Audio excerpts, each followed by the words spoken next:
मिलुनी constable पत्ता 1.5 मास है निखोज कटक जिला कानपुर थाना बालीछरी श्याम सुंदरपुर गांव में कनेस्टेबल विश्वजित नायक केउठी गत एप्रिल 5 तारिख कौन खोज खबर ना पुअर निखोज पर परिवार लोकंर आखिरू लुह सुकुना फेरिबा बाट को अनाई बसी परिवार लोके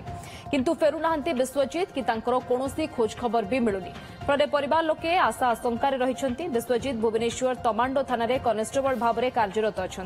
गत एप्रिल 2 तारिख में मां से कथा होइथिले और 3 तारिख में घर को आसबे कहिथिले किंतु ता परठारु तांकर सह जोगाजोग होई पारे नाही एने गत 23 तारिख में तमांडो थाना रे लिखित अभियोग करिसंती विश्वजितर बापा प्रभाकर नायक से केउंटी अछंती कोन करूछंती कोनोसी सूचना नाही एने पुलिस रा प्रतिक्रिया मिली पारे नाही बड़ा दुखर कथा पुलिस टीम चाकरी कर पुलिस की पुलिस हरी पारानी आम सर्वसाधारण कौन पाइबे न्याय पाइबे आम पिला चाकरी कर दुखे पाठ पढ़े से जगन्नाथ जानती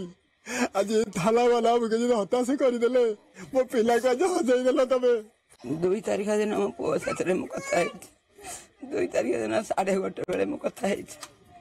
आ 3 तारिख 4 तारिख 5 तारिख दिन मो पुओ हाथ में जोगाजोग किसी फोन कथबार्ता है दीर्घ 1.5 मास है पुलिस की एफआईआर देलु कि आम कथा से बुझाबुझी कले